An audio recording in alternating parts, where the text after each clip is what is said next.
Hello everyone, আমি তোমাদের সুপ্রকাশ দা। আজকে এখন কেমিস্ট্রির অ্যাটমিক স্ট্রাকচার চ্যাপ্টারটা শুরু করব। শুরু করার আগে এই চ্যাপ্টারটা নিয়ে কিছু জরুরি কথা তোমাদের জানা দরকার। যে এই চ্যাপ্টারটা তোমাদের ক্লাস 11-এ অ্যাটমিক স্ট্রাকচার বলে আছে এবং ক্লাস 12-এ ফিজিক্সে এই চ্যাপ্টারটাই তোমাদের মডার্ন ফিজিক্স 1, 2, 3 এই বলে তোমরা পাবে। এবং এই চ্যাপ্টারটার ওয়েটেজ খুবই বেশি। সে তুমি যে কোনো রকমের কম্পিটিটিভ পরীক্ষার কথাই তুমি বলো না কেন, যে WBJEE, নিট বা জেই মেন্স যাই হোক না কেন, এই সব রকম কম্পিটিটিভ পরীক্ষাতেই এই অ্যাটমিক স্ট্রাকচার বা মডার্ন ফিজিক্সের ওয়েটেজ খুবই বেশি থাকে। জেই মেন্সে মোটামুটি তুমি এই চ্যাপ্টার থেকে 12 থেকে 16 মার্কসের মতো তুমি পাবে। নিটেও মোটামুটি একই। আর এই ওয়েস্ট বেঙ্গল জয়েন্টেও তুমি মোটামুটি 4 থেকে 5টা কোয়েশ্চেন তুমি পাবেই। কাজেই এই চ্যাপ্টারটা বাদ দেওয়া যাবে না তোমার বোর্ডসের জন্যও এবং কম্পিটিটিভ পরীক্ষার জন্যও।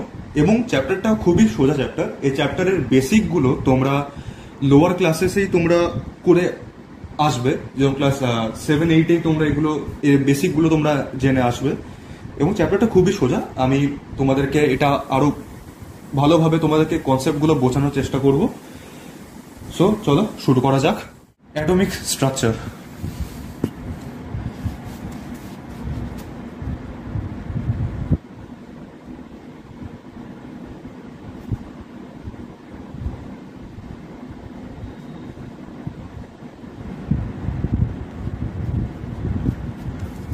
অ্যাটমিক স্ট্রাকচার ফার্স্ট লেকচার এটা।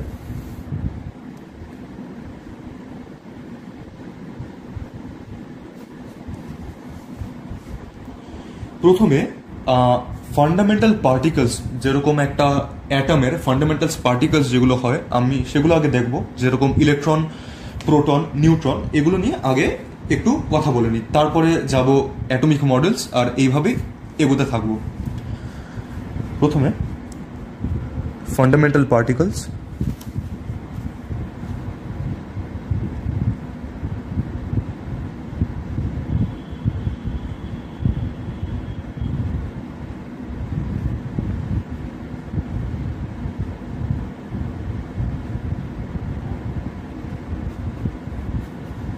ফান্ডামেন্টাল পার্টিকেলসে প্রথমে নাম্বার 1 দিই, ইলেকট্রন।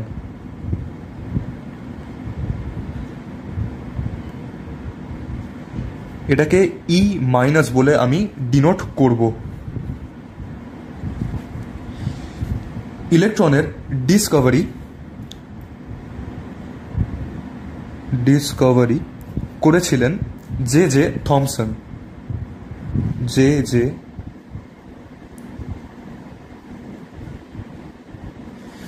J Thomson. তারপরে দেখব যে ইলেকট্রনের মাস কিরকম। মাস অফ ইলেকট্রন আমরা সবাই জানি ছোটবেলা থেকেই, যে 9.1 ইন্টু 10⁻⁻31 কেজি, বা অথবা আমি লিখতে পারি যে 9.1 ইন্টু 10⁻28 গ্রাম। either 9.1 into 10⁻31 কেজি বা 9.1 into 10⁻28 গ্রাম। আর ইলেকট্রনের যে চার্জ, সেটা আমি জানি যে negative. Charge of electron negative. চার্জটা নেগেটিভ মানে ওর কনভেনশনটা নেগেটিভ। আর যদি আমি এটা কনভেনশন বা সাইনটা, যেটা সাইন হবে। আর ম্যাগনিটিউডের কথা যদি আমি বলি, যে চার্জের ম্যাগনিটিউড সেটা হচ্ছে 1.6 into 10⁻⁻19 coulomb. 10⁻⁻19 coulomb. Electron discovered by J Thomson. Mass of electron 9.1 into 10⁻31 kg. চার্জের ম্যাগনিটিউড 1.6 into 10⁻19 এবং সাইনটা নেগেটিভ। এবার আমি দেখব proton.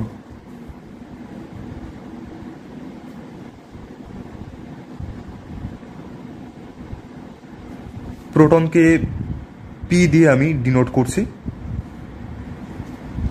Proton discovered by Goldstein, Discovery.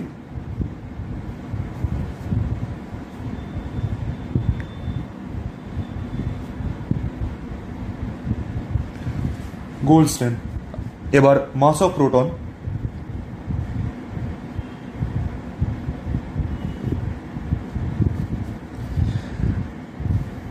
One point six seven five into 10⁻⁻24 gram, বা এটাকেই আমরা বলে থাকি 1 AMU, atomic mass unit. 1 atomic mass unit, 1 AMU। এবং চার্জ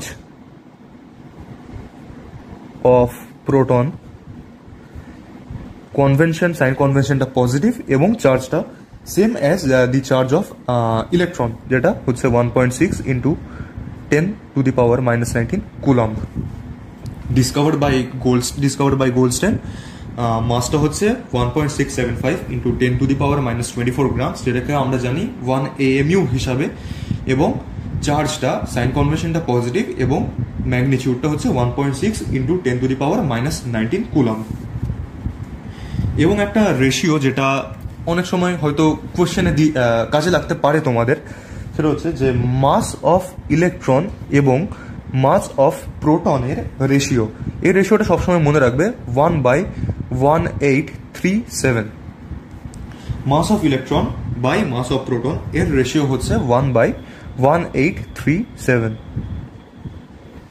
এটা অনেক সময় তোমাদের নিউমেরিক্যালে কাজে লাগতে পারে।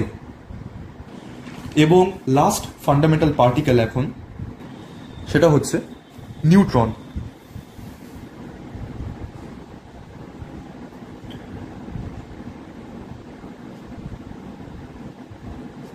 এটাকে এন দিয়ে ডিনোট করছি। এটা discovered by James Chadwick.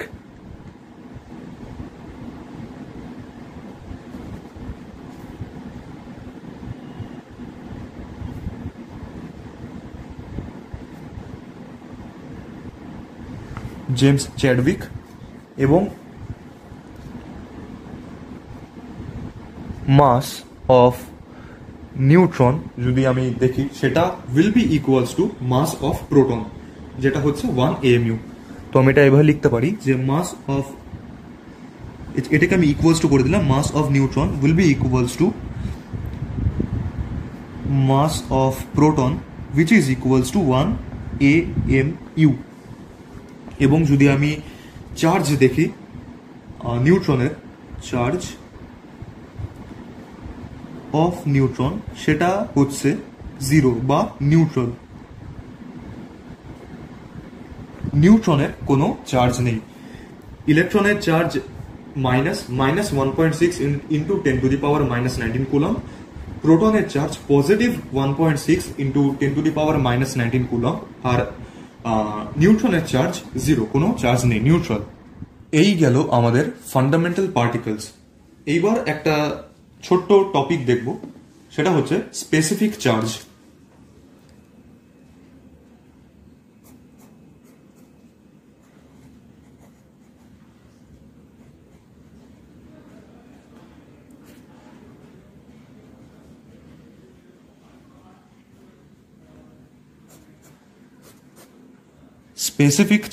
Specific charge হচ্ছে চার্জ বাই মাসের রেশিও।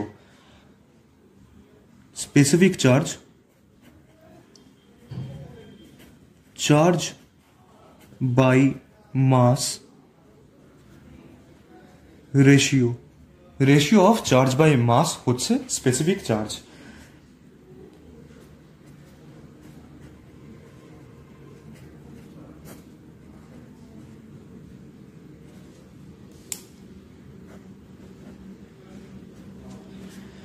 তো এটা যদি একটা এক্সাম্পল দেখি আমি,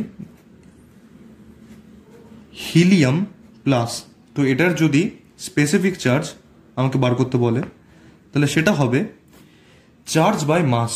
চার্জটা এখানে আমাকে প্লাস দিয়েছে, মানে +1, তাই চার্জটা আমি 1 লিখলাম।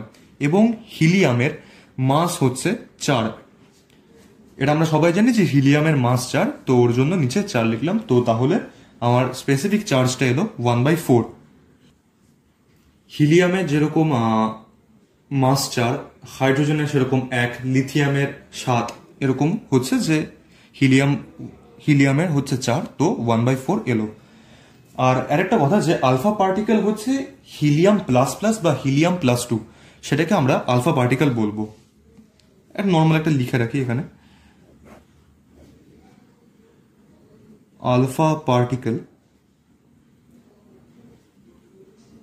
পার্টিকেল হচ্ছে হিলিয়াম প্লাস 2 বা হিলিয়াম প্লাস প্লাস, এইভাবেও ডিনোট করা যায়।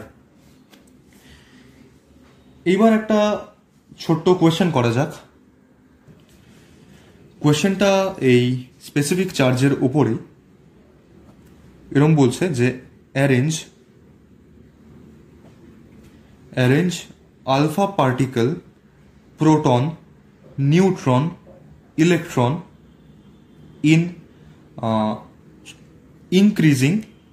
in increasing order of specific charge. Arrange alpha particle, proton, neutron, electron in increasing order of specific charge. তোমরা নিজেরা চেষ্টা করতে পারো, যদি না হয় তখন আমার সলিউশনটা দেখতে পারো। আমি জানি আলফা পার্টিকেল, যেটা আমি এখনই বললাম আলফা পার্টিকেল, সেটা হচ্ছে হিলিয়াম প্লাস 2। হিলিয়াম প্লাস 2 এর যদি আমি স্পেসিফিক চার্জটা আমি যদি দেখি, তো চার্জ বাই মাস হচ্ছে স্পেসিফিক চার্জ। তো চার্জটা এর রয়েছে এখানে প্লাস 2, তো উপরে আমি 2 লিখলাম।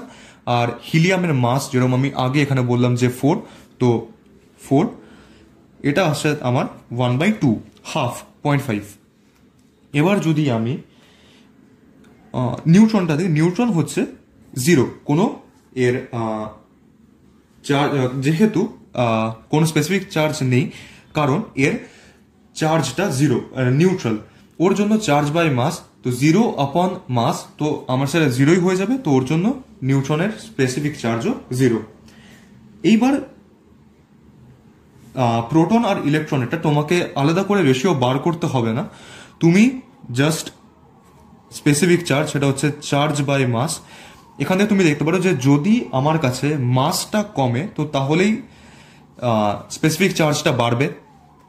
তো আমাকে এবার দেখতে হবে যে প্রোটন আর ইলেকট্রন কার মাস কম। তো এখানে আমরা সবাই জানি যে ইলেকট্রনের মাস কম, তো ইলেকট্রনের মাস কম, ওর জন্য ইলেকট্রনের স্পেসিফিক চার্জটা বেশি। তো এটা দিয়েই আমি ইনফার করতে পারি যে ইলেকট্রনের SC more than প্রোটন। তো তাহলে এবার যদি আমি পুরোটাই যদি আমি এবার অর্ডারটা লিখি, তাহলে আমার কাছে সব থেকে বেশি পাবো আমি ইলেকট্রন, ইলেকট্রন, তারপরে আমি পাবো প্রোটন, সব থেকে বেশি ইলেকট্রন, তারপরে প্রোটন, তারপরে আমি পাবো আমার কাছে আলফা পার্টিকেল, যেটা 0.5 বা হাফ, সব থেকে লাস্টে আমি পাবো হচ্ছে নিউট্রন, যেটা 0। তো এইটা হচ্ছে আমার অর্ডার।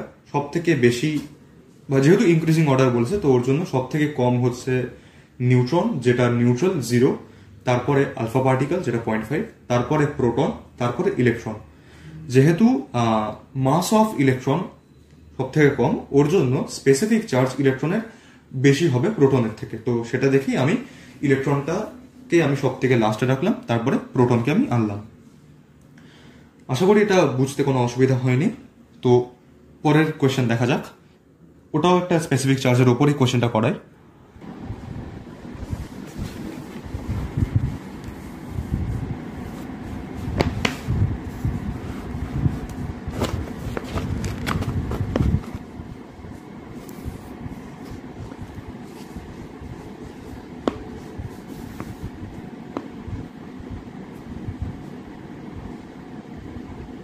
এটা না হয় বলি যে just find specific charge of একটা দিচ্ছি হিলিয়াম প্লাস, দুইটা নাও, যা খুশি নাও, হিলিয়াম 2+ নিলাম আমি। তিনেরটা নিচ্ছি ডিউটেরিয়াম নিচ্ছি, ডিউটেরিয়াম প্লাস নিচ্ছি। চারেরটা নিচ্ছি আমি হাইড্রোজেন নিচ্ছি। তো একটা helium plus, charge by mass, charge 1 আর এটা 4। আচ্ছা, হিলিয়াম প্লাসের এক্সাম্পলটা আগেই করেছিলাম, যাই হোক আবার রিপিট করা হয়ে গেল। নাম্বার 2 হিলিয়াম 2+, তো চার্জ বাই মাস, চার্জ এখানে 2 আর এটা 4, তো হাফ। 3 deuterium plus. এবার এটা দেখো যে ডিউটেরিয়াম, প্রথমত চার্জ তো আমার কাছে 1ই আছে, আর তারপরে মাসটা কত হবে ডিউটেরিয়ামের। এইখানে যে কনসেপ্টটা আমার লাগবে সেটা হচ্ছে আইসোটোপস। এবার আইসোটোপ অফ এই হাইড্রোজেন, যেটা আমরা জানি যে যদি হয় 1H1, সেটাকে আমরা নাম দিয়ে থাকি প্রোটিয়াম। প্রোটিয়াম 1H2 যদি হয় সেটাকে আমরা বলি ডিউটেরিয়াম। আচ্ছা, এখানে প্লাস হবে না, সরি, এটা এখানে 1 হবে, এটা 2, ডিউটেরিয়াম। আর 1H3 এটা হয় আমার কাছে tritium.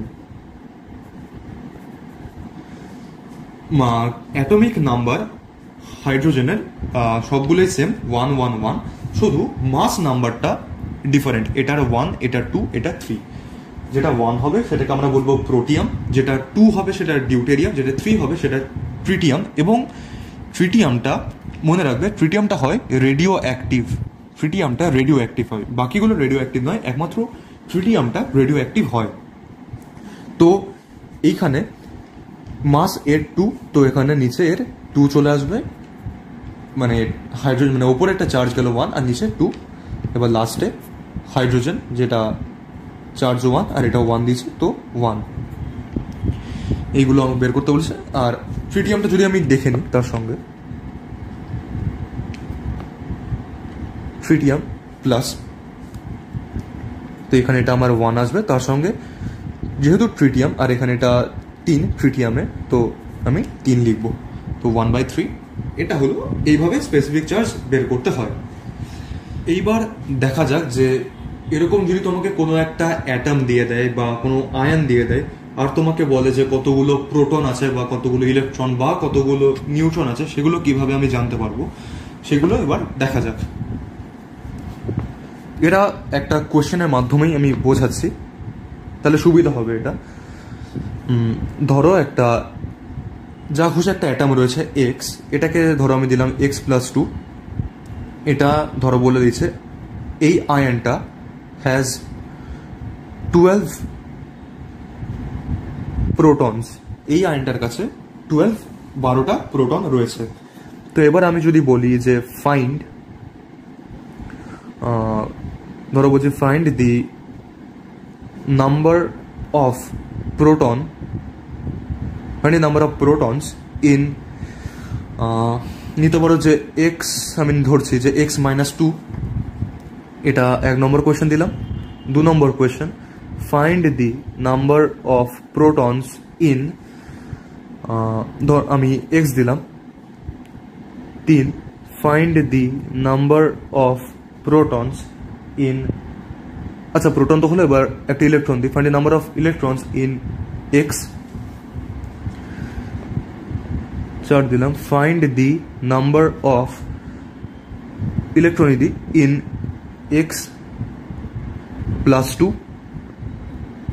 R find the number of electron in x-2। এরকমের কোয়েশ্চেনগুলো কিভাবে করব সেটা দেখা যাক। যখন আমাকে বলছে যে এটা একটা জাস্ট একটা কনটেক্সটে দিয়ে দিয়েছে যে x+2 এর হচ্ছে 12টা প্রোটন, আমি জানি, তো x-2 এর কতগুলো প্রোটন হবে সেটা আমাকে প্রথম কোশ্চেনে বের করতে বলেছে। এইবার একটা কথা খুব ভালো করে মাথায় ঢুকিয়ে নাও যে একটা অ্যাটমের মধ্যে ইলেকট্রনগুলোর ট্রান্সফার হয়। ইলেকট্রনগুলো আইদার অ্যাটম থেকে বেরিয়ে যায় কিংবা অ্যাটমে ঢুকবে, ইলেকট্রনগুলো ট্রান্সফার সম্ভব। কিন্তু যে পার্টিকেলগুলো নিউক্লিয়াসে রয়েছে, এবং আমরা জানি যে নিউক্লিয়াসে দুটো ফান্ডামেন্টাল পার্টিকেল রয়েছে, একটা হচ্ছে নিউট্রন আর একটা হচ্ছে প্রোটন। এই নিউক্লিয়াসে যারা থাকবে তাদের কখনো চেঞ্জ হবে না, তারা এক্সে যা থাকবে x+2ও তা থাকবে, x-2তেও তাই থাকবে, তাদের কোনো রকমের কোনো চেঞ্জ হবে না। চেঞ্জ হবে একমাত্র ইলেকট্রনের, কারণ ইলেকট্রনগুলো বাইরের নিউক্লিয়াসের বাইরের অরবিটে ঘুরছে, ওর জন্য ইলেকট্রনগুলোকে এক্সাইট করে বের করে দেওয়া সহজ বা ওদেরকে একটা অ্যাটমের মধ্যে ঢোকানো সহজ। কিন্তু একটা প্রোটন বা একটা নিউট্রনকে অ্যাটম থেকে বের করা সহজ নয়, কারণ ওগুলো নিউক্লিয়াসের মধ্যে নিজেদের মধ্যে একটা খুব স্ট্রং বন্ডিং এর সঙ্গে লেগে ওরা একসঙ্গে নিউক্লিয়াসের মধ্যে থাকে, প্রোটন আর নিউট্রন। তো ওর জন্য ওরা ইররিপ্লেসেবল, একমাত্র ইলেকট্রনগুলো সরবে। তো এখানে 12টা প্রোটন দিয়েছে, তো এইটা ডাজেন্ট ম্যাটার যে এটা x-2 হোক কিংবা x হোক, আমার কাছে দুটো ক্ষেত্রেই অ্যান্সার আমার আসবে 12, এটার অ্যান্সারও আসবে 12, কারণ প্রোটনের নাম্বার চেঞ্জ হয় না। একটা পার্টিকুলার সেম অ্যাটামে যদি আমি সোডিয়ামই বলি, তো সোডিয়ামের ধরো আমি বলছি যে সোডিয়ামের +2তে 12টা প্রোটন রয়েছে, তো সোডিয়ামের জাস্ট নর্মাল সোডিয়াম কোনো চার্জ যদি না থাকে তাহলে তারও 12টাই থাকবে, সোডিয়াম -2 এরও 12টাই থাকবে প্রোটন, কোনো প্রোটন নাম্বারে কোনো চেঞ্জ হবে না। সেম এলিমেন্টের জন্য বা সেম অ্যাটামের জন্য যদি আলাদা অ্যাটাম হয়েছে, যদি আমি সোডিয়াম বলি, যদি আমি ম্যাগনেসিয়াম বলি, তখন সেই ক্ষেত্রে ডিফারেন্স আসবে, কিন্তু সেম অ্যাটামের জন্য কোনো রকম কোনো ডিফারেন্স আসবে না। এইবার পরেরটা হচ্ছে যে find number of electrons in x. Number of electron আমাকে এক্সে বের করতে বলেছে, সেইটা আমার কাছে হবে। এবার এইগুলোই যে আমি বললাম যে ইলেকট্রনগুলো একমাত্র রিপ্রেসেবল, তো এইখানে আমি দেখব যে কোনো চার্জ দেওয়া আছে কি না। কোনো চার্জ যদি দেওয়া থাকে তখন নাম্বার অফ প্রোটনসের এখানে ডিফারেন্স আসবে। এবার আমি জানি যে একটা অ্যাটম নিউট্রাল থাকার জন্য number of protons must be equal to the number of electron. Proton আর ইলেকট্রনের সংখ্যা একটা অ্যাটমে সেম হতে হবে, তবেই অ্যাটমটা স্টেবল হবে। তো এবার যদি কোনো চার্জ দেওয়া না থাকে, কোনো চার্জ এখানে নেই, কোনো +2 বা +1, -1, -2, -3 কোনো চার্জ যেহেতু দেওয়া নেই, তো ওর জন্য number of protons will be equals two number of electron, তাহলে এখানেও 12ই হবে অ্যান্সারটা। কিন্তু এইবার যদি পরেরটা যদি দেখো যে find the number of electrons in x+2, এইবার এখানে ইলেকট্রনের সংখ্যায় ডিফারেন্স আসবে, প্রোটনের সংখ্যায় কোনো ডিফারেন্স আসবে না যেরকম আগে বললাম, কিন্তু ইলেকট্রনের সংখ্যায় ডিফারেন্স আসবে। যখনই দেখবে যে প্লাস রয়েছে, কোনো একটা অ্যাটমের পাওয়ারে প্লাস রয়েছে, যেরকম x+2 এই ক্ষেত্রে দিয়েছে, তখন আমি করব যে নাম্বার অফ প্রোটনস যেটা থাকবে বা নাম্বার অফ ইলেকট্রনস যেটা আমার কাছে ইনিশিয়ালি ছিল, শুরুতে যেটা ছিল সেটা ছিল 12টা, তার সঙ্গে যতটা দিয়েছে সেটা আমি জাস্ট নর্মাল আমি প্লাস করে দেবো, মানে সরি প্লাস না, যখন প্লাস দিয়েছে তখন আমি মাইনাস করে নেব। তো প্লাস দিয়েছে তো 12 - 2 করবো আমি, আমার কাছে অ্যান্সার আসবে 10। 10টা ইলেকট্রন আমার কাছে আছে x+2 ক্ষেত্রে। আর পরেরটা যখন আমি দেখবো যে যখন পাওয়ারে যখন মাইনাস থাকবে তখন ইনিশিয়াল নাম্বারটা আমি লিখবো 12, তার সঙ্গে যখন মাইনাস থাকবে তখন আমি প্লাস করবো +2, মানে আমার কাছে অ্যান্সার আসবে এখানে 14।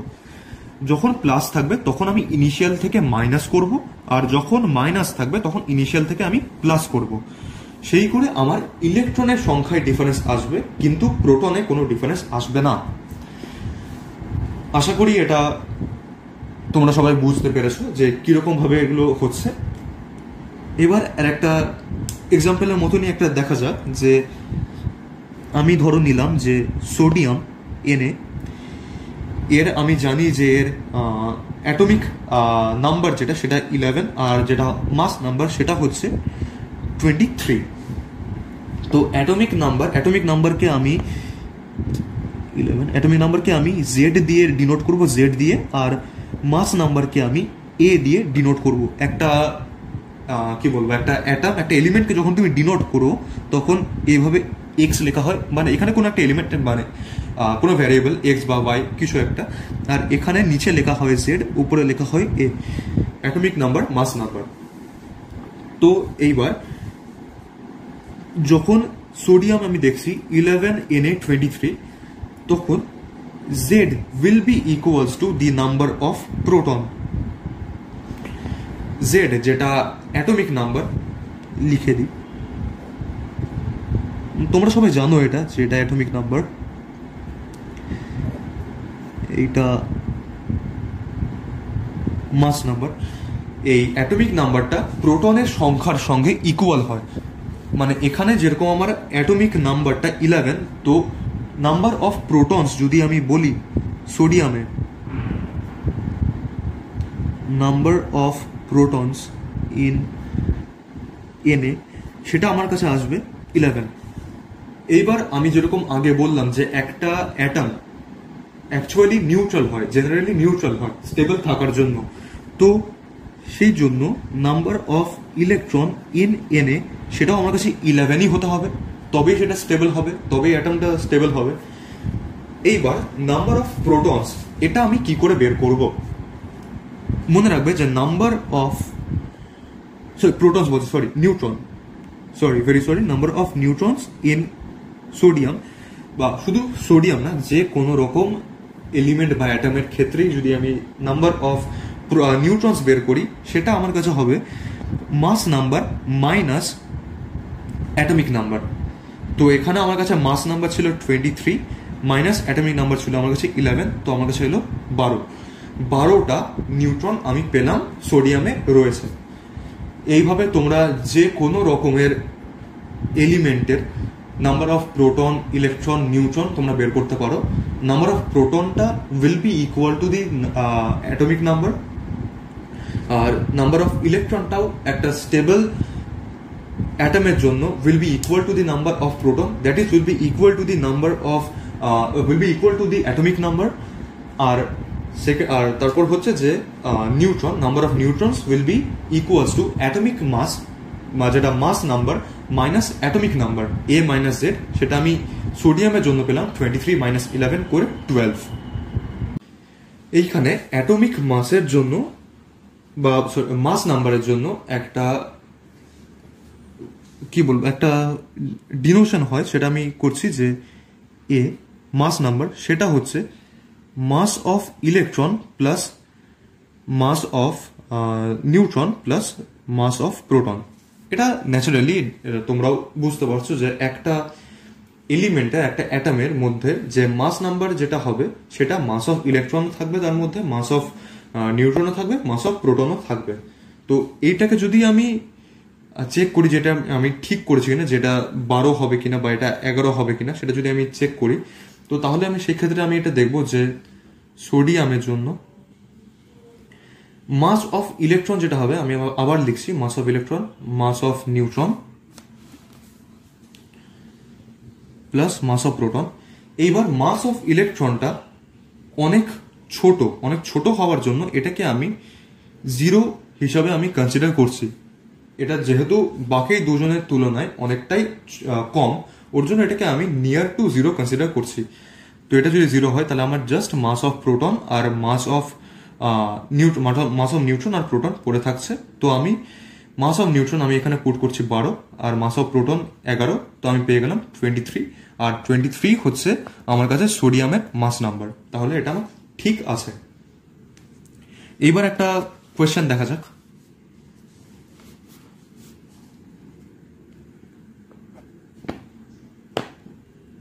If mass of electron and proton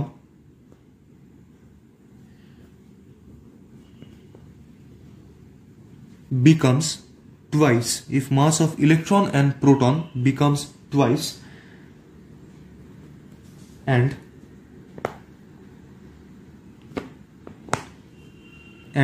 mass of neutron becomes half, then what will be the new mass of oxygen? Then what will be the new mass of oxygen? আমি option দিচ্ছি, same as previous, মানে আগে যা ছিল তাই থাকবে। Option B হচ্ছে 25% less, 25% less কিনা। অপশন সি 25% মোর, 25% মোর। আর অপশন ডি নান, কোনোটাই নয়। তাহলে দেখা যাক এই কোশ্চেনটা কিভাবে করব। একবার পড়ে দিই কোশ্চেনটা। If mass of electron and proton becomes twice and mass of neutron becomes half, then what will be the new mass of oxygen? Option A same as previous, option B 25% less, option C 25% more, option D none. এইবার অক্সিজেনের ডিনোশনটা atomic মাস আর মাস number সেটা দিয়ে যদি আমি অক্সিজেনকে দেখি তো 8O16 এটা হচ্ছে স্টেবল অক্সিজেন। এবার যদি আমি এইভাবে বলি যে ওল্ড অ্যাটমিক মাস যেমন এটা যদি আমি এখানে দেখলাম এইভাবে ডিনোশনটা, সেটা আমি এখানে আমি লিখছি যে আগে যেটা ছিল প্রিভিয়াসলি, যেটা নর্মালি, যেটা এটা থেকে নর্মাল যেটা আমি পাবো সেটা হচ্ছে mass of electron, mass of proton, mass of neutron. তো এখানে এটা যেটা আমি বললাম, যেটা যেহেতু মাস অফ ইলেকট্রন বাকি দুজনের থেকে খুবই ছোট, ওর জন্য এটাকে আমি 0 হিসাবে কনসিডার করব। আর মাস অফ প্রোটন আর মাস অফ নিউট্রন যদি আমাকে দেখতে হয়, মাস অফ প্রোটনটা আমি বলেছি যে জেড এর সঙ্গে পুরো ইকুয়াল, তো মাস অফ প্রোটনটা আমি 8 লিখে দেবো। আর মাস অফ নিউট্রনটা 16 - 8 মানে আমার কাছে 8ই আসবে, তো এটা 8ই হলো। তো এটা আমার কাছে হলো 8 + 8 16U বা 16 AMU। এই AMU কে আমি ইউ হিসাবেও ডিনোট করতে পারি, এখানে এটা আমি লিখে দিই ব্র্যাকেটে ইউ, AMU কে ইউ হিসাবেও লেখা যায়। তো আমার কাছে এটা 16U এলো। প্রিভিয়াসলি মানে আগে আমার কাছে পুরনো যেটা অ্যাটমিক মাস যেটা ছিল সেটা হচ্ছে 16U। এবার নতুন নিউ কন্ডিশনটা, সেটা হচ্ছে নিউ কন্ডিশনটা, আর সেটা এখানে প্রোটনটা নতুন কন্ডিশনে প্রোটনটা টুয়াইস হয়ে যাচ্ছে আর নিউট্রনটা হাফ হয়ে যাচ্ছে। তো সেটা যদি আমি করি,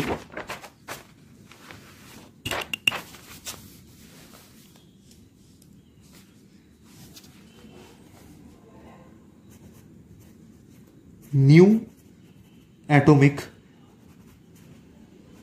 মাস, আবার লিখছি আমি mass of electron, mass of proton, mass of neutron, এইটা আমি 0 লিখছি। মাস অফ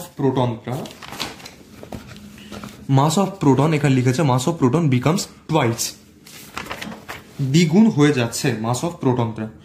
তাহলে আমি এটা লিখতে পারি যে আমার কাছে ছিল অক্সিজেনের ক্ষেত্রে 8, তো তাহলে মাস অফ প্রোটন 8 ছিল, তো আমি এটাকে যেহেতু ডাবল হয়ে যাচ্ছে ওর জন্য 2 × 8 আমি লিখতে পারি। প্লাস এবার মাস অফ নিউট্রনটা আমাকে বলেছিল যে হাফ হয়ে যাচ্ছে, তো আমার কাছে আমি পেয়েছিলাম যে অ্যাটমিক যেটা মাস নাম্বার যেটা আমার কাছে ছিল অক্সিজেনের 16 আর অ্যাটমিক নাম্বারটা 8, তো 16 - 8 করে আমি 8 পেয়েছিলাম মাস নাম্বার, মাস অফ নিউট্রনটা। তো সেটার যখন হাফ হয়ে যাচ্ছে, 8-এরও হাফ হয়ে যাচ্ছে, তখন 4 হচ্ছে। তাহলে 8 × 2 16, 16 + 4 20U। এবার নতুনটা এসছে 20U, আগে আমি পেয়েছিলাম 16U, তো সেটাকে যদি আমি মাইনাস করি 20U - 16U আমি পাচ্ছি 4U। এবার যদি পার্সেন্টেজ হিসাবে আমাকে যদি বের করতে হয় তাহলে আমি লিখবো যে 4 বাই আমার কাছে আমার যেটা প্রিভিয়াসলি ছিল সেটা 16 × 100। এটাকে যদি আমি কাটাকুটি করি 4 4 4 25 আমি পেলাম 25% মোর। যেহেতু এখানে যেটা পরে পেয়েছি সেটা 20 হয়েছে, আর আগে যেটা ছিল সেটা 16 ছিল, ওর জন্য এই যে 4টা পেলাম সেটা 25% মোর। তাহলে আমার কাছে কোন অপশনটা ঠিক হচ্ছে? অপশন সি, 25% মোর। প্রথমে আমি অক্সিজেনের যেটা নর্মাল ডিনোশন সেটা আমি দেখলাম 8 ও 16, সেখান থেকে এর অ্যাটমিক নাম্বারটা যেটা আমি দেখলাম যে সেটা will be equals two number of proton, তো সেটা আমার কাছে 8 হয়ে গেল। আর তারপর মাস নাম্বার থেকে অ্যাটমিক নাম্বারটা বাদ দিলাম, আমি নাম্বার অফ নিউট্রনটা পেলাম 8, তো 8 + 8 আমি এখানে 16 ইউ আমি পেলাম, সেটা হচ্ছে আগেরটার জন্য, সেটা প্রিভিয়াসলি। তারপরে এবার যখন আমি যখন কন্ডিশন আমাকে দিয়েছে যেটা নিউ কন্ডিশন, সেটা নিউ অ্যাটমিক মাস, সেটা আমি লিখলাম যে সেখানে আমাকে বলেছে যে মাস অফ প্রোটনটা ডাবল হয়ে যাচ্ছে আর মাস অফ নিউট্রনটা হাফ হয়ে যাচ্ছে। সেটা আমি করলাম 2 × 8, আর এটা আমি 8-এর হাফ করলাম 4 এলো 20 ইউ, তো 20 থেকে 16 মাইনাস করলাম 4 ইউ পেলাম, তো 4/16 ইন্টু 100 করলাম, দিয়ে 25% মোর আমার অ্যান্সার এলো। আশা করি এটা বুঝতে কোনো অসুবিধা নেই তোমাদের। এইবার আমরা পরের টপিক দেখব, অ্যাভারেজ অ্যাটমিক ওয়েট। পরের টপিক বলা ভুলটা একটা সাব টপিকের মতো। অ্যাভারেজ অ্যাটমিক ওয়েট,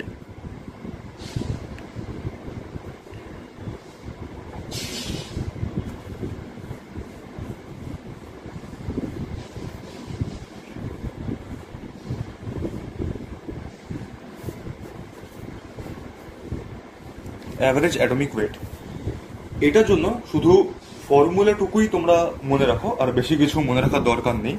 সেটা হচ্ছে, ফর্মুলাটা হচ্ছে m1r1 plus m2r2 divided by r1 plus r1 plus r2। এইটা হচ্ছে ফর্মুলা, এটাই তোমাদের কাজে লাগবে।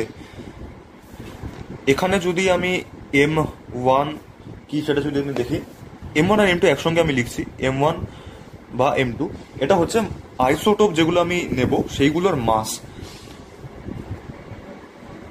মাস of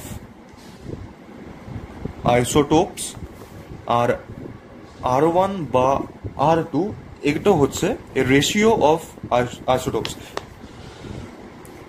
ratio of the isotopes. m1 m2 হচ্ছে mass of the two isotopes used, আর r1 r2 হচ্ছে ratio of the isotopes in the mixture.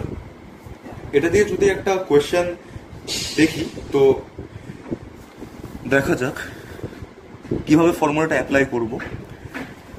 ধরো এবার এইখানে আমাকে নিয়নের দুটো আইসোটোপ দিয়েছে। আইসোটোপ নিয়নের যেরকম অ্যাটমিক নাম্বার জানি আমরা 10, এটাও 10 আর এটাও 10 হবে, আর নিয়ন একটা হয় 20 আর একটা হয় 22। এইবার ধরো আমাকে বলছে, ধরো এরকম বলেছে যে r1 and r2 be the two isotopes, be the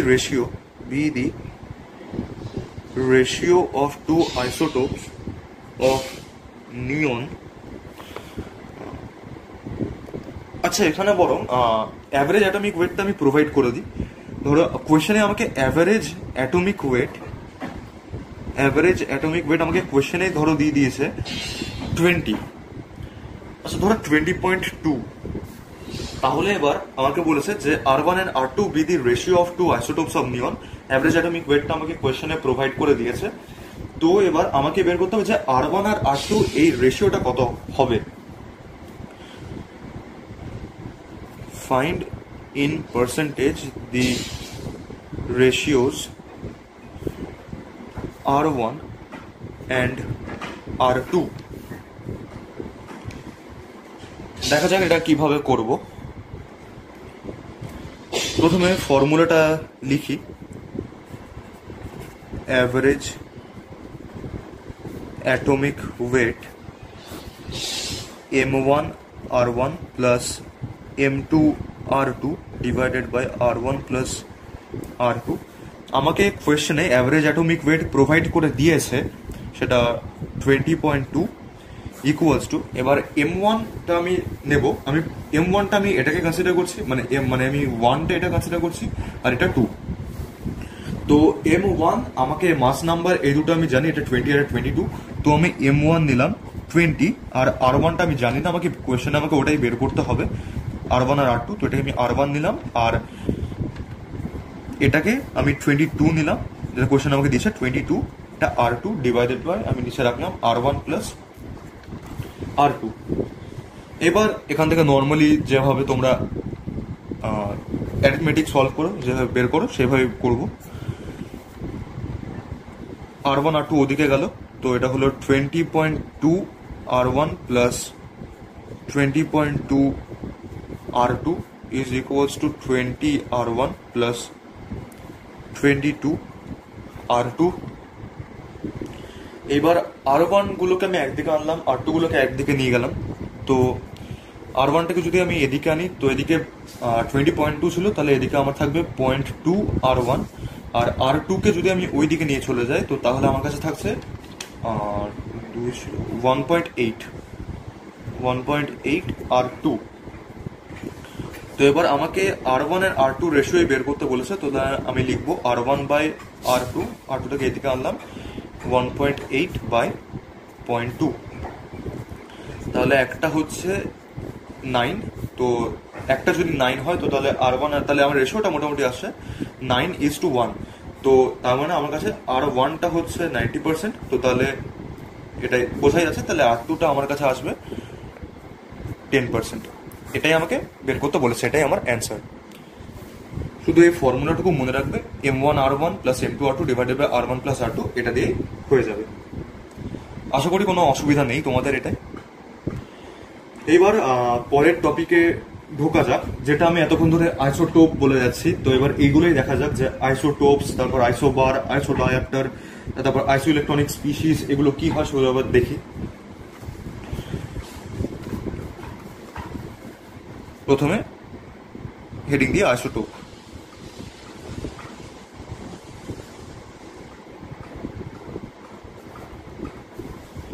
আইসোটোপস এইটা হচ্ছে যে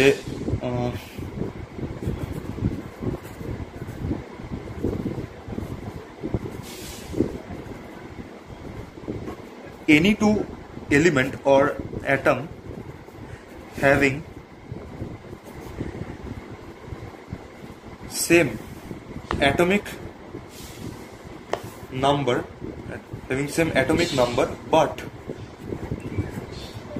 different mass number, যে কোনো দুটো বা দুইয়ের বেশি স্পিসিস যাদের অ্যাটমিক নাম্বারটা সেম, অ্যাটমিক নাম্বার মানে জেডটা যাদের সেম এবং যাদের মাস নাম্বারটা ডিফারেন্ট। এক্সাম্পল দেখা যাক, আমি আগে যেরকম দেখেছিলাম যে হাইড্রোজেনের 3টে আইসোটোপ, প্রোটিয়াম, ডিউটেরিয়াম, ট্রিটিয়াম, সেটারই এক্সাম্পল নিই। তারপর এখন এখানে দেখালাম যে নিয়নটা, এটাও আইসোটোপ। তো এখানে আমি হাইড্রোজেনে আমি নিচ্ছি, তো হাইড্রোজেন প্রথমে জানি যেটা অ্যাটমিক নাম্বার 1, তো যখন আমি প্রোটিয়াম করছি তখন 1H, এখানে 1, এটা হচ্ছে প্রোটিয়াম।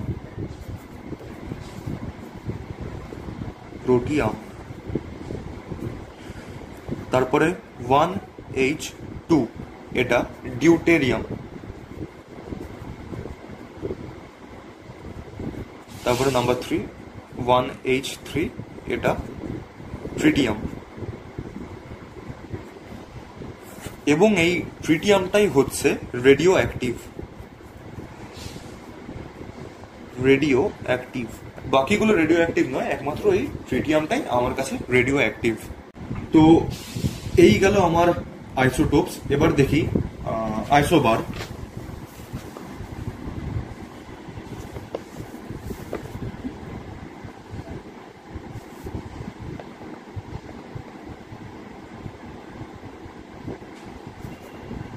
আইসোবার্স এটা হচ্ছে এলিমেন্টস যাদের মাস নাম্বারটা সেম কিন্তু অ্যাটমিক নাম্বারটা ডিফারেন্ট। মানে আইসোটোপসের জাস্ট উল্টো। সেরকমই যদি আমি লিখি যে সেম মাস নাম্বার বা হ্যাভিং সেম, যাই হোক same mass number but different atomic number. Mass নাম্বারটা সেম কিন্তু অ্যাটমিক নাম্বারটা ডিফারেন্ট। তো এর এক্সাম্পল দেখা যাক। এর এক্সাম্পল হিসাবে আমরা আর্গন আর ক্যালসিয়ামকে আমরা দেখতে পারি যে আর্গন আমরা জানি যে 18 আর্গন, আর ক্যালসিয়ামে আমরা জানি যে 20 ক্যালসিয়াম। এটা এদের অ্যাটমিক নাম্বার, হ্যাঁ অ্যাটমিক নাম্বার, যে দুটো হচ্ছে ডিফারেন্ট, আর্গন 18 আর ক্যালসিয়াম 20। তো এইবার আর্গন আর ক্যালসিয়ামের অ্যাটমিক নাম্বারটা তো ডিফারেন্ট কিন্তু এদের মাস নাম্বার দুটোরই সেম, এটাও 40 হয় এটাও 40 হয়, মাস নাম্বার এদের দুজনেরই সেম, এই দুটো সেম। এইখানে আমার কাছে ছিল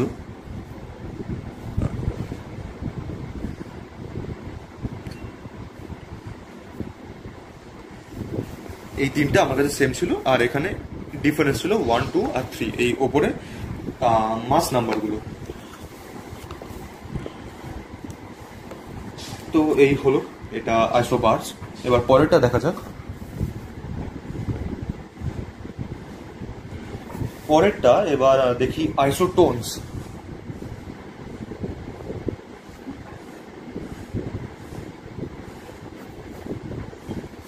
আইসোটোনস আইসোটোন হচ্ছে সেই এলিমেন্টগুলো বা সেই দুটো এলিমেন্ট যাদের নাম্বার অফ নিউট্রনস সেম হয়।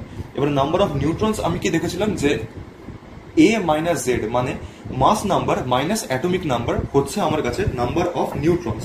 তো এই নাম্বার অফ নিউট্রনস যাদের সেম তারা হচ্ছে, তাদেরকে আমি বলবো isotones. Having same number of neutrons। এর যদি আমি এক্সাম্পল দেখি তো দেখতে পাবো যে এই পটাশিয়াম আমি যদি নিই, পটাশিয়াম 19 আর পটাশিয়ামের মাস নাম্বার 39। আর যদি আমি নিই পটাশিয়ামের সঙ্গে ক্যালসিয়াম, ক্যালসিয়ামের এই অ্যাটমিক নাম্বার 20 আর মাস নাম্বার 40। তো যদি আমি 39 মাইনাস 19 করি এটা আমার কাছে 20 দেবে, যেটা হচ্ছে নাম্বার অফ নিউট্রনস। আর এখানেও যদি আমি 40 মাইনাস 20 করি সেটাও আমার কাছে 20 আসবে, যেটাও আমাকে দেবে নাম্বার অফ নিউট্রনস। কাজে এই দুটো নাম্বার অফ নিউট্রনস সেম হলো, কাজে এটা দুজন আইসোটোন। এবার পরেরটা দেখি যে আইসো ডায়াফার্স। Heading the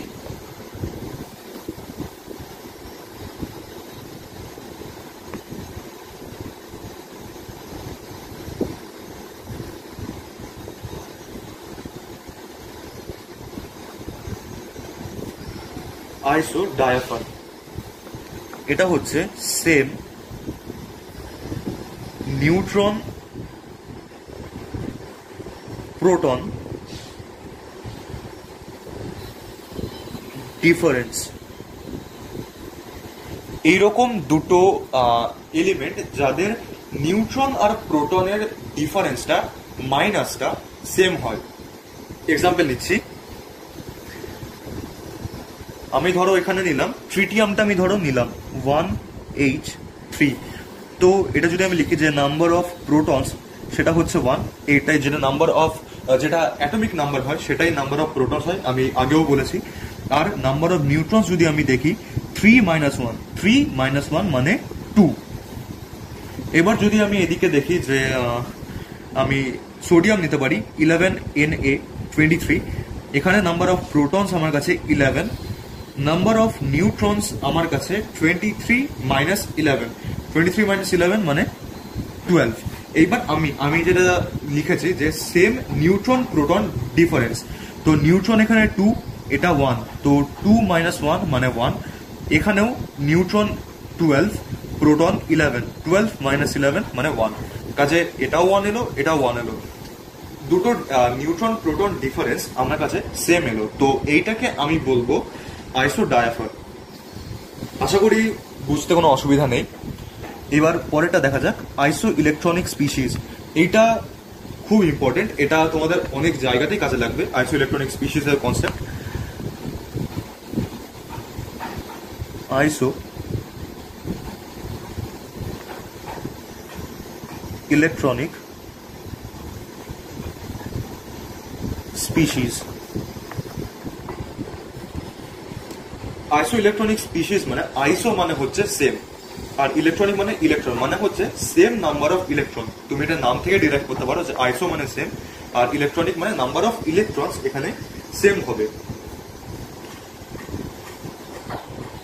species having same, species having same number of electrons. যদি একটা এক্সাম্পল দেখি, আমি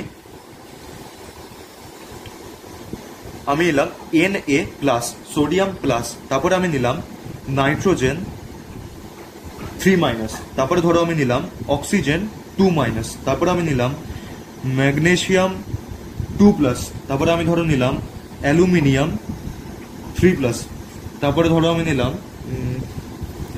নিয়ন, তারপরে ধরো আমি নিলাম ফ্লোরিন মাইনাস। এইবার যদি তোমরা এখানে দেখো, আমি যেটা বলেছিলাম যে নাম্বার অফ ইলেকট্রনসে ডিফারেন্স আসবে, নাম্বার অফ প্রোটনসে কোনো ডিফারেন্স আসবে না। এখানে প্লাস হোক মাইনাস হোক বা যা খুশি হোক, নাম্বার অফ প্রোটনসে কোনো ডিফারেন্স আসবে না, নাম্বার অফ ইলেকট্রনসে ডিফারেন্স আসবে। তো এবার আমি এটাও বলেছিলাম যে যখন প্লাস হবে আমি নাম্বার অফ ইলেকট্রনস থেকে আমি মাইনাস করব, যখন মাইনাস হবে তখন নাম্বার অফ ইলেকট্রনসের সঙ্গে আমি প্লাস করব। তো এখানে প্লাস আছে, তার মানে আমাকে প্রথমে সোডিয়ামের জন্য মাইনাস করতে হবে। তো সোডিয়ামের আমি জানি যে 11টা ইলেকট্রন থাকে সোডিয়ামের, তো 11 শুধু প্লাস আছে মানে +1, তার মানে 11 থেকে আমি -1 করব, মানে আমি 10 খানা ইলেকট্রন পেলাম। তারপরে নাইট্রোজেনের আমি জানি যে 7 হয় অ্যাটমিক নাম্বার 7, মানে ওর নাম্বার অফ ইলেকট্রনসও 7। তো 7 রয়েছে, তার সঙ্গে যেহেতু -3 রয়েছে ওর জন্য আমি +3 করব। তো 7 + 3 মানে 10 ইলেকট্রন। আমি জানি অক্সিজেনের 8 হয়, তো 8 + 2 করব একইভাবে, যেহেতু মাইনাস আছে ওর জন্য প্লাস করব, এটাও আমি পেলাম 10 ইলেকট্রন। এখানে ম্যাগনেসিয়াম আমি জানি 12 হয়, প্লাস আছে মানে আমি মাইনাস করব, মানে এটাও আমি পেলাম 10 ইলেকট্রন। অ্যালুমিনিয়াম আমি জানি যে 13 হয়, +3 আছে মানে -3 করব, মানে 10 ইলেকট্রন। নিয়ন আমি জানি যে 10 হয়, তো এটা 10 ইলেকট্রন। আমি ফ্লোরিন আমি জানি 9টা হয়, যেহেতু মাইনাস আছে ওর জন্য প্লাস করব, 10 ইলেকট্রন। তো এখানে নাম্বার অফ ইলেকট্রনস গুলো সব জায়গায় সেম। এটা হচ্ছে আইসো ইলেকট্রনিক স্পিসিস, যখন নাম্বার অফ ইলেকট্রন গুলো সেম হবে। এইবার এখানে আইসো ইলেকট্রনিক স্পিসিসকে নিয়ে একটা খুব গুরুত্বপূর্ণ একটা কথা, যে যদি আমি আইসো ইলেকট্রনিক স্পিসিসের ক্ষেত্রে যদি আমি দেখি, সেই ক্ষেত্রে সাইজটা আমার কাছে ইনভার্সলি প্রপোর্শনাল হয় অ্যাটমিক নাম্বারের সঙ্গে। এটা অ্যাটমিক নাম্বারের সঙ্গে ইনভার্সলি প্রপোর্শনাল হয়। এটা হচ্ছে ফর অনলি আইসো ইলেকট্রনিক স্পিসিস, শুধুমাত্র আইসো ইলেকট্রনিক স্পিসিসের জন্যই এটা হয়। তার মানে আমার কাছে যদি অ্যাটমিক যে নাম্বারটা এটা যদি কমে, তখনই সাইজ আমার কাছে বাড়বে। তাহলে যদি আমি এটারই যদি আমি একটা এক্সাম্পল হিসাবে যদি আমি দেখি, সেই ক্ষেত্রে অ্যাটমিক নাম্বার যার যত কম তার সাইজ তত বেশি। তাহলে এই সব কটার মধ্যে আমি দেখতে পাচ্ছি যে নাইট্রোজেনের অ্যাটমিক নাম্বার সব থেকে কম, তার মানে ওর সাইজ সব থেকে বেশি হবে। সেটাই আমি লিখতে পারি যে এটারই যদি আমি এক্সাম্পল হিসেবে আমি যদি দেখি, তো N3- এটার সাইজ সব থেকে বেশি। তারপরে আমি দেখছি যে অক্সিজেন রয়েছে, তারপরে আসবে অক্সিজেন 2-, তারপরে ফ্লোরিন, তারপরে নিয়ন, তারপরে সোডিয়াম, তারপরে ম্যাগনেসিয়াম, তারপরে অ্যালুমিনিয়াম। এটাই হচ্ছে অর্ডার। শুধুমাত্র আইসো ইলেকট্রনিক স্পিসিসের জন্যই এটা হয় যে অ্যাটমিক নাম্বার যার যত বেশি তার সাইজ তত কম হবে। আশা করি এটা বুঝতে কোনো অসুবিধা নেই। এইবার আমরা পরের ইম্পর্টেন্ট টপিক শুরু করব, সেটা হচ্ছে অ্যাটমিক মডেল। এই অ্যাটমিক মডেল শুরু করার আগে কিছু কথা বলি যে আমি এই অ্যাটমিক মডেলগুলো স্পেশালি এই থমসন মডেল, তারপর রাদারফোর্ড মডেল, এগুলো আমি তোমাদেরকে জিস্টেই বলবো, খুব ডিটেলসে যে বইয়ের লাইন তুলে তুলে আমি বলবো তা নয়। তো এগুলো তোমরা নিজেরা যখন বাড়িতে পড়বে তখন তোমরা যে যার টেক্সট বই ফলো করো, তোমাদের বাংলা টেক্সট বই ফলো করো, বা যদি কেউ এনসিআরটি ফলো করো, মানে যে যাই তোমরা বই ফলো করো, সেখান থেকে তোমরা গল্পের মতো করে পড়ে নিও।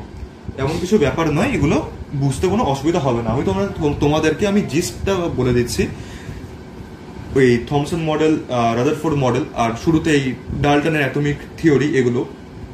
আর তারপরে যেখান থেকে মেন ইম্পর্টেন্ট শুরু হচ্ছে সেটা হচ্ছে বোর মডেল।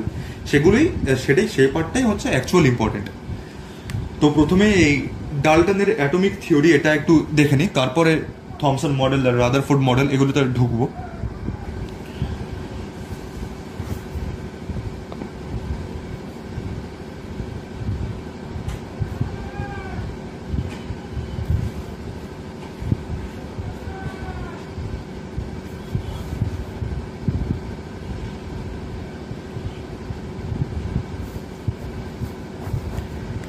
ডাল্টনস atomic theory. এক এক করে এখানে আমি 5টা পয়েন্ট লিখবো, সেই 5টা পয়েন্টই মনে রেখে দিও। এখান থেকে মাঝে মাঝে কোয়েশ্চেন চলে এলেও আসতে পারে। এই খুব যদি ভুল না বলি 2024 কিংবা 25-এ যে ডাবলই মেন্সে এখান থেকে একটা কোয়েশ্চেন এসেছিল।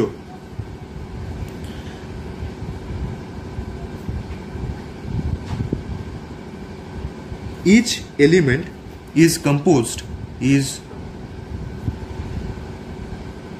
composed of extremely small particles called atoms. Each element is composed of extremely small particles called atoms.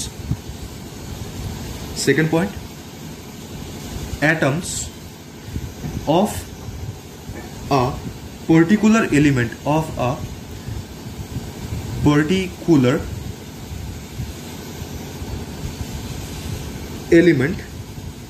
are like মানে same, are like but differ from atoms of other element. Atoms of all particular element are like but differ from atoms of other element. Are like মানে same. Number 3, atom of each element is an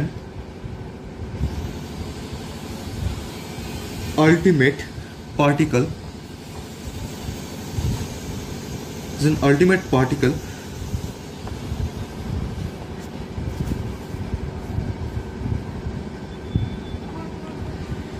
and it has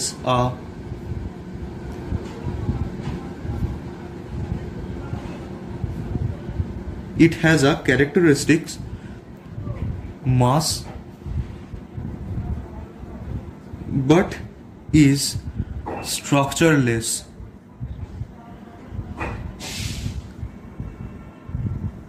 Dalton বলছে যে atom of each element is an ultimate particle and it has a characteristic mass but it is structureless. Number 4, atoms are indestructible. অ্যাটমকে আর ভাঙা যায় না, indestructible. Atoms are indestructible, that is they can neither be created nor be destroyed. Atoms are indestructible, that is they can neither be created nor be destroyed. অ্যাটমকে তৈরিও করা যায় না আর ধ্বংসও করা যায় না। atoms of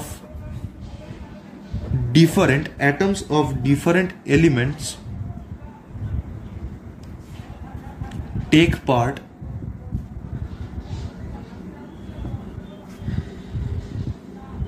in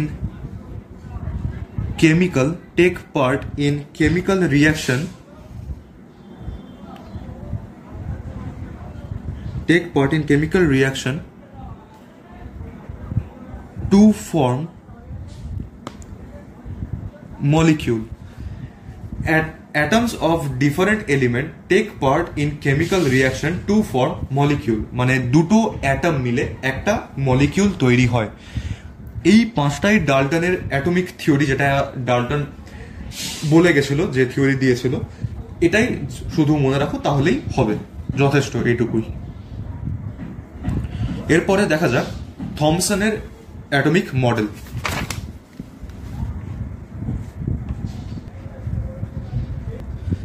এই থমসনের অ্যাটমিক মডেলটা বলার আগে থমসন যে ডিসচার্জ টিউব এক্সপেরিমেন্টটা করেছিল সেটা একবার ছোট্ট করে বলে দিই, যেটা করে ও ইলেকট্রনকে ও ডিসকভার করেছিল।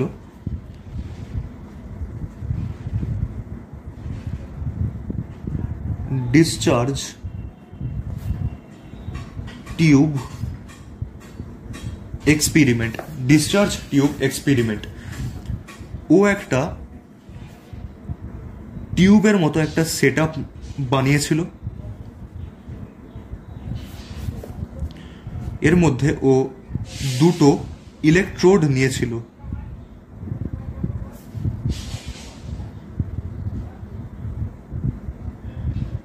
এই দুটো ইলেকট্রোড যেগুলো ব্যাটারিতে কানেক্টেড ছিল। কিছু একটা এর ব্যাটারি পোটেনশিয়াল আছে। এইদিকে এটা ক্যাথোড ধরলাম আমি, ক্যাথোড, আর এদিকেরটা আমি ধরলাম অ্যানোড। এইবার এই ক্যাথোড থেকে, ক্যাথোড এখানে আমরা জানি যে ক্যাথোড নেগেটিভ আর এইটা পজিটিভ, ক্যাথোড থেকে কিছু রে বেরিয়েছিল যেগুলোকে আমরা জানবো ক্যাথোড রে বলে, ক্যাথোড রে। আর এই যে টিউবটা যেটা ছিল, এই টিউবের মধ্যে একটা গ্যাস ছিল, যে কোনো গ্যাস ছিল, গ্যাস অ্যাট লো প্রেশার, যে কোনো গ্যাস ছিল কিন্তু প্রেশারটা লো ছিল, গ্যাস অ্যাট লো প্রেশার। এই সেটআপে একটা ছোট্ট জায়গায় ভুল করেছি, এখানে জাস্ট একটা ভ্যাকিউম, একটা পাম্প এখানে হতো, ভ্যাকিউম পাম্প।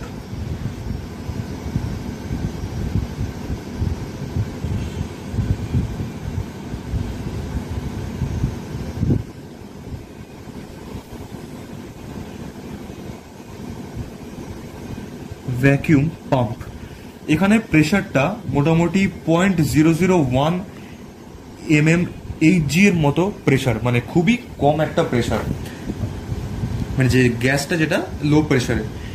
এইবার প্রথমে যখন যে থমসন যখন ব্যাটারির সঙ্গে যখন কানেক্ট করলেন, দিয়ে তারপর সেই যখন ক্যাথোডে গেল, তখন ওই ক্যাথোড থেকে একটা বিম, একটা লাইট বিম বা ওরকম একটা বিম বেরোলো, যেটাকে ক্যাথোড রে বলা হয়। সেটা নেগেটিভ থেকে বেরিয়ে পজিটিভের দিকে গেল। তো সেখান থেকে এটা প্রথমে এই কনক্লুশনে আসা যায় যে যেহেতু ওটা নেগেটিভ থেকে পজিটিভের দিকে যাচ্ছে, ওর জন্য যে ক্যাথোড থেকে যে রেটা বেরিয়েছে তার পার্টিকেলগুলো মাস্ট বি নেগেটিভলি চার্জড, কারণ নেগেটিভ হলেই তবে ওর পজিটিভের দিকে ওর অ্যাফিনিটি থাকবে। এইবার তারপরে যে থমসন উনি দেখলেন যে একটা ইলেকট্রিক ফিল্ড যদি অ্যাপ্লাই করা হয় এইখানে, তাহলে ইলেকট্রিক ফিল্ডে যেদিকে পজিটিভ সেই দিকে এই ক্যাথোড রেটা বেন্ড করে যাচ্ছে। তাহলে সেখান দিয়েও এটা বোঝা যাচ্ছে যে তাহলে নিশ্চয়ই যে রেটা যেটা বেরোচ্ছে সেটা নেগেটিভলি চার্জড। তখন উনি এই স্টেটমেন্টটা দিলেন যে যেহেতু এই বিমটা নেগেটিভ হওয়ার জন্য পজিটিভের দিকে বেন্ড করে যাচ্ছে, তো ওর জন্য এটাকে উনি নেগেটিভ বললেন এবং উনি একটা নাম দিলেন, যেটা হচ্ছে আজকে যেটা ইলেকট্রন বলি সেটা পরে এসছে, আগে যেটা উনি নাম দিয়েছিলেন সেটা নামটা দিচ্ছিল, এক মিনিট ঠিক আমার মনে পড়ছে, নেগাট্রন ওরকম কিছু একটা নাম দিয়েছিলেন, মোস্ট প্রবাবলি নেগাট্রন ওরকম একটা নাম দিয়েছিলেন। আর তারপর আর একজন সায়েন্টিস্ট স্টোনি, সে এই নামটাকে চেঞ্জ করেন ইলেকট্রন, যেটাকে আজকে আমরা ইলেকট্রন বলে জানি। এটা স্টোনি আর এটা থমসন।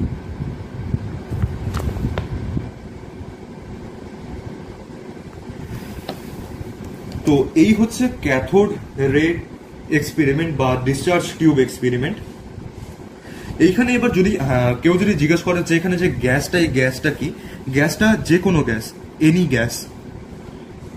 আবার এখানে কেউ যদি বলে যে যেই দুটো যে ইলেকট্রোড এদের নেচারটা কি, এই দুটো ইলেকট্রোড নর্মাল ইলেকট্রোড, যে কোনো ইলেকট্রোড হতে পারে, কোনো মেটেরিয়ালের উপর ডিপেন্ড করবে না, যে কোনো ইলেকট্রোড হতে পারে।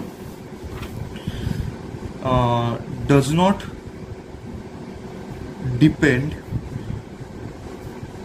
On nature of electrode,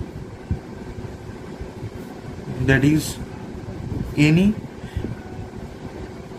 material, যে কোনো মেটেরিয়ালেরই ইলেকট্রোডগুলো হতে পারে। এবার যদি আমি থমসন মডেলটা যদি আমি দেখি,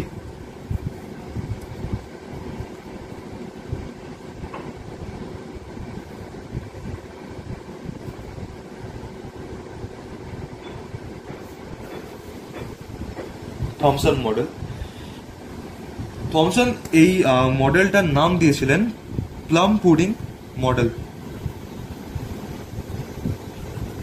প্লাম পুডিং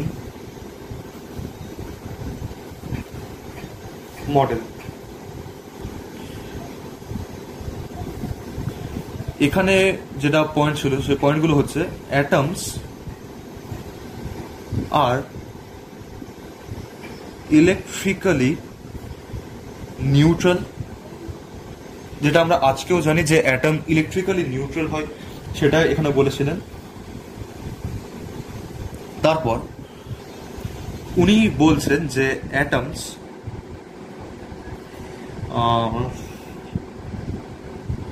কনসিস্ট, বলা যায় atoms consist of an uniform sphere of positive charge in which the electrons are distributed more or less uniformly, মানে উনি এরকম বলছেন যে একটা স্ফিয়ার রয়েছে, যেটা স্ফিয়ারটাই হচ্ছে পজিটিভলি চার্জড, আর এই স্ফিয়ারের উপরে মোটামুটি মোরালেস ইউনিফর্মলি ইলেকট্রনস ডিস্ট্রিবিউটেড রয়েছে, এগুলো নেগেটিভলি চার্জড। এইরকম একটা সেট আপ বা এরকম একটা উনি মডেল উনি সাজেস্ট করেছিলেন। এটাকে আমরা জানি প্লাম পুডিং মডেল বলে। এইবার যদি আমি এই থমসন মডেলের ড্রব্যাক যদি আমি দেখি, ড্রব্যাকস কোথায় খামতি আছে এই মডেলে, ড্রব্যাকস। তাহলে এখানে আমরা এটা দেখব যে প্রথমত উনি তো বলছেন যে ইলেকট্রনগুলো এখানে কোনো মুভমেন্ট নেই ইলেকট্রনের, মানে উনি বলছেন যে ইলেকট্রনস আর স্ট্যাটিক। কিন্তু আমরা জানি যে ইলেকট্রনগুলো স্ট্যাটিক নয়, ইলেকট্রন একটা অ্যাটমে নিউক্লিয়াসের চারিপাশে ঘোরে। তো এখানে প্রথমত উনি এটা দেখাচ্ছেন যে ইলেকট্রনগুলো স্ট্যাটিক। সেকেন্ডলি উনি স্টেবিলিটি ব্যাখ্যা করতে পারছেন না এই মডেল দিয়ে। তার কারণ এই যে negative charge repulsion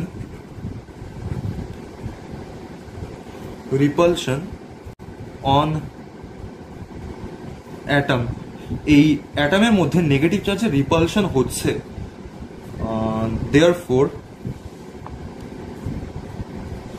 therefore atom becomes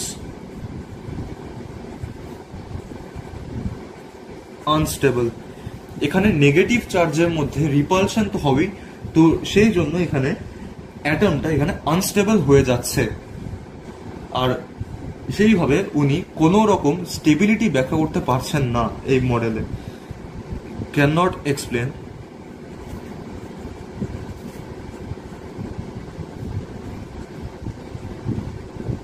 stability of atom. তো এটা গেল আমাদের থমসন মডেল। খুব ইম্পর্টেন্ট নয়, তোমরা এটা আমি যেটুকু জিস্ট বললাম এটাই মেন। এবার তোমরা এটা বই থেকে তোমরা নিজের মতো পড়ে নিতে পারো, গল্পের ছলে পড়ে নিও যে কিরকম ভাবে কি কি পদ্ধতি দিয়ে উনি এটা প্রথমে ডিসচার্জ টিউব এক্সপেরিমেন্ট দিয়ে ইলেকট্রন আবিষ্কার করলেন। তারপরে সেখানে যেহেতু প্রথমে উনি ইলেকট্রন আবিষ্কার করলেন, তখন সায়েন্টিস্টরা ওনাকে অ্যাটমিক মডেলটা কিরকম হতে পারে সেটার জন্য ওনাকে সাজেস্ট করতে বলেছিলেন, আর তখন উনি এটাই সাজেস্ট করেছিলেন। তো এটা আমরা আজকে জানি যে এই মডেলটা একদমই ঠিক না। তো এরপরে আমাদের আসবে রাদারফোর্ড মডেল। রাদারফোর্ড মডেল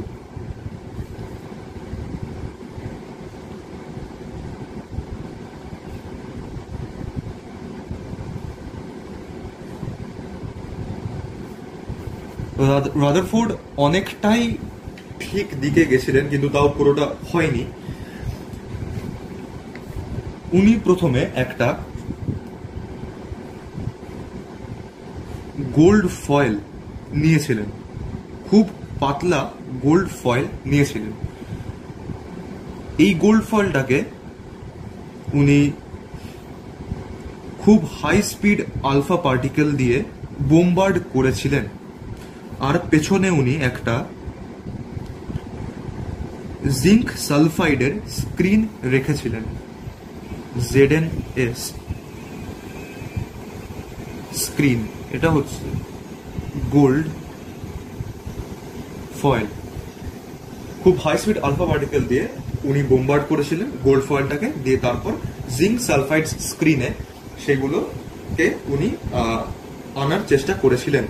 উনি দেখেছিলেন যে most of the alpha particles passed undeviated, কোন রকম ওদের ডেভিয়েশন হয়নি, পুরো সোজা এসেছে, সোজাসুজি বেরিয়ে গেছে।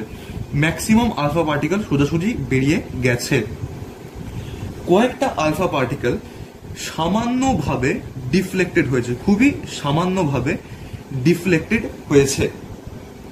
আর একটা আলফা পার্টিকেল যেটা এই পাথ দিয়ে গেছিল, ওটা আবার এই পাথেই ফিরে এসেছে।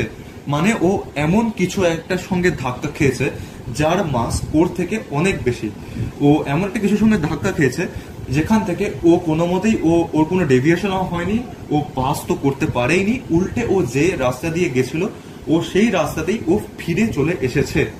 তো উনি তখন এরকম একটা মডেল বললেন যে অ্যাটমে ম্যাক্সিমাম জায়গা ফাঁকা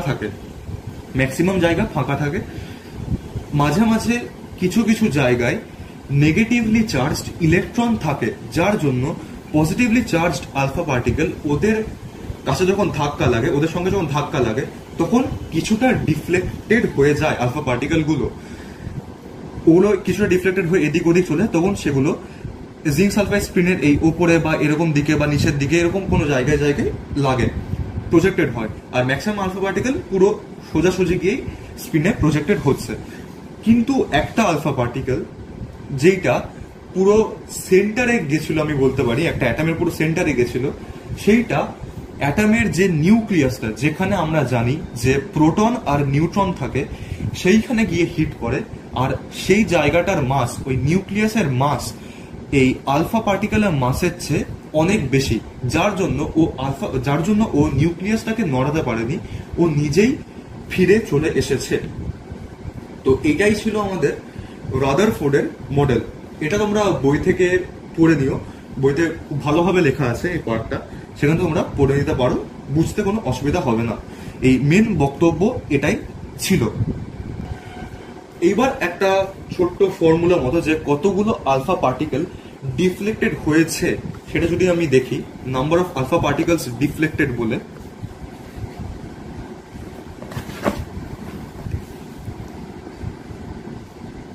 number of alpha particles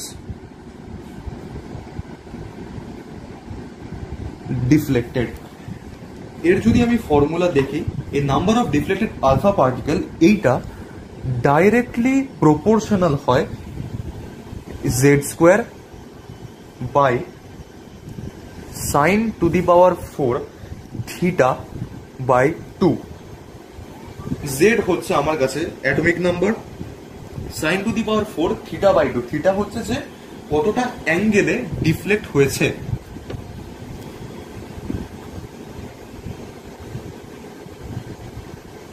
কতটা অ্যাঙ্গেলে ডিফ্লেক্ট হয়েছে, কতটা অ্যাঙ্গেলে ডিফ্লেক্ট হয়েছে সেটা হচ্ছে থিটাটা। এবার ডাইরেক্টলি প্রপোর্শনাল হয় জেড স্কোয়ারের সঙ্গে divided by sine to the power 4 theta by 2। এইবার এই রাদারফোর্ড অ্যাটমিক মডেলের কিছু রেজাল্ট যেগুলো ইম্পর্টেন্ট, সেটা আমি জাস্ট লিখছি।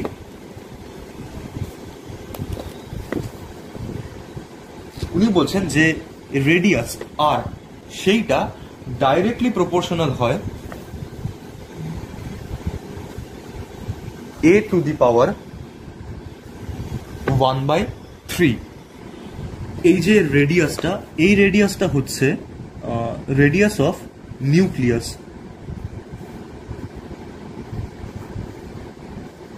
Radius of nucleus. আর এটা হচ্ছে আমার কাছে যেটা আমরা জানি যে mass number. Radius of nucleus directly proportional হয় এ মানে মাস নাম্বার টু দি পাওয়ার 1/3 এর সঙ্গে। তো এটাকে যদি ডাইরেক্টলি প্রপোর্শনাল সাইনটা যদি সরিয়ে দিই, তাহলে একটা কনস্ট্যান্ট আসবে। তাহলে আমি বলতে পারি যে R N is equals to R naught বলে আমি একটা কনস্ট্যান্ট নিলাম এ টু দি পাওয়ার 1/3। এখানে আর নটের ভ্যালুটা হচ্ছে 1.33 into 10 to the power -15 centimetre. আচ্ছা সরি, এটা 10 টু দি পাওয়ার -15 হবে না, -13 হবে, 10 টু দি পাওয়ার -13 সেন্টিমিটার এটা। এইবার আরেকটা রেজাল্ট, সেটা হচ্ছে আবার এই রেডিয়াস, এটা হচ্ছে calculated value, radius of nucleus মোটামুটি এটা অ্যারাউন্ড আসে 10 টু দি পাওয়ার -15 মিটারসের। আর রেডিয়াস অফ অ্যাটম এটা 10 টু দি পাওয়ার -10 মিটারসের। এইখানে আমাদের এই ফর্মুলাটা ইম্পর্টেন্ট, এইটা মনে রেখো। আর এই ফর্মুলা দিয়ে এবার একটা কোয়েশ্চেন করা যাক।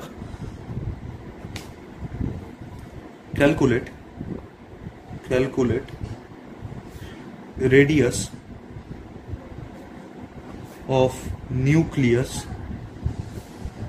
of aluminium, radius of nucleus of aluminium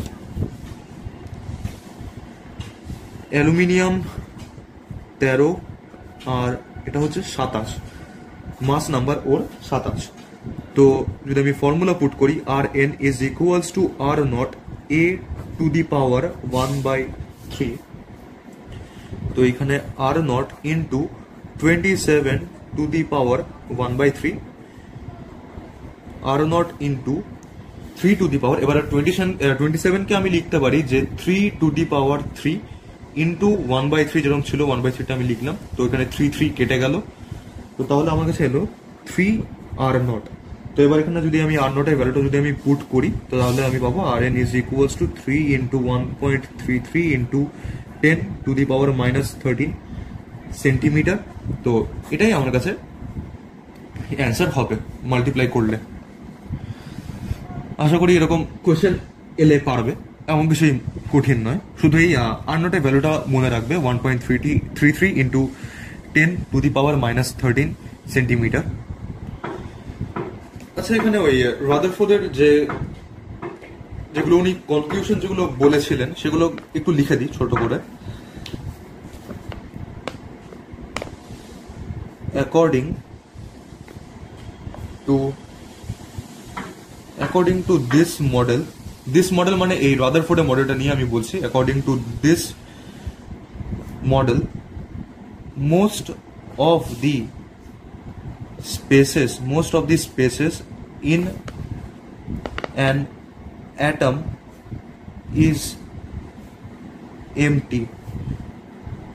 That is why electron passed undeviated. বেশিরভাগ জায়গা খালি থাকার জন্য ইলেকট্রন আনডেভিয়েটেড ভাবেই পাস করে যায় গোল্ড ফয়েলের থেকে।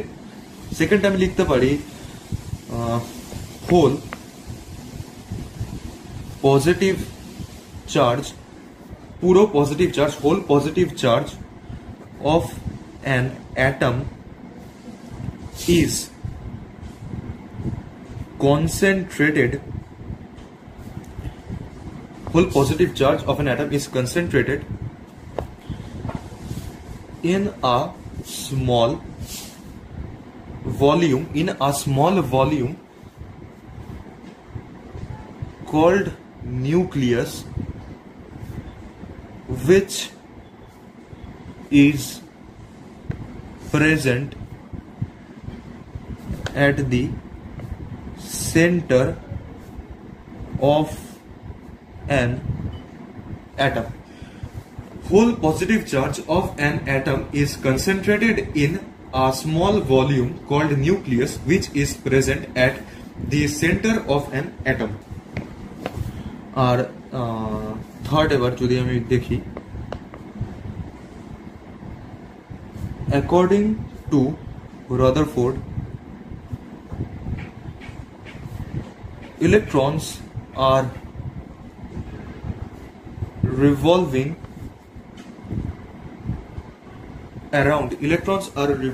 around nucleus at a very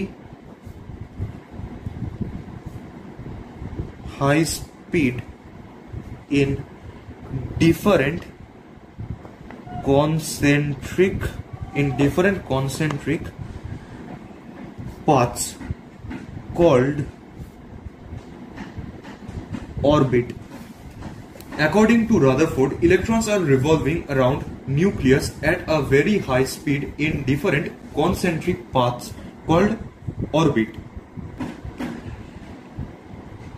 এই অবধি এই তিনটেই কনক্লুশন মেনলি যেটা আমরা পাই। আরেকটা কোশ্চেন করা যাক, এই ফর্মুলা দিয়ে আরেকটা কোশ্চেন করায়। Calculate the ratio of nucleus of elements having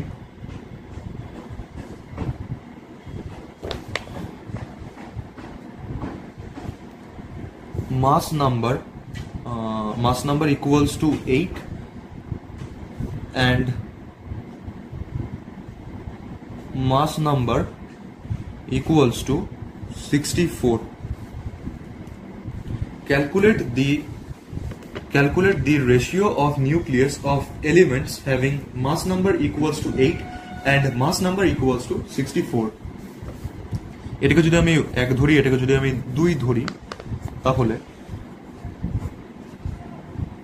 Rn1 by Rn2 এটাকে যদি আমি লিখি, তাহলে a টু দি পাওয়ার 1/3 এটা 1 এর জন্য, a টু দি পাওয়ার 1/3 এটা 2 এর জন্য। তার মানে এটা 8 টু দি পাওয়ার 1/3, এটা 64 টু দি পাওয়ার 1/3। 8টাকে আমি লিখতে পারি 2 টু দি পাওয়ার 3, সেটা আবার 1/3। আর 64কে আমি লিখতে পারি 4 টু দি পাওয়ার 3, 1/3। 3 এখানে কেটে যাচ্ছে, তাহলে 2/4 আমার কাছে আসছে। 2/4 মানে 1/2, তাহলে আমার অ্যান্সার আসছে 1:2। খুবই সোজা একটা কোয়েশ্চেন। তো এই হলো আমাদের ফার্স্ট লেকচার। পরের দিন থেকেই বোর অরবিটটা বা বোর মডেলটা মেনলি শুরু করব। সেটাই অ্যাকচুয়াল ইম্পর্টেন্ট। সেখান থেকেই তোমাদের মেন কোয়েশ্চেন তোমাদের আসবে, কম্পিটিটিভ পরীক্ষায় বলো বা বোর্ডসে বলো। তা বোর্ডসে তোমাদের এই রাদারফোর্ড মডেল থেকেও কোয়েশ্চেন আসতে পারে।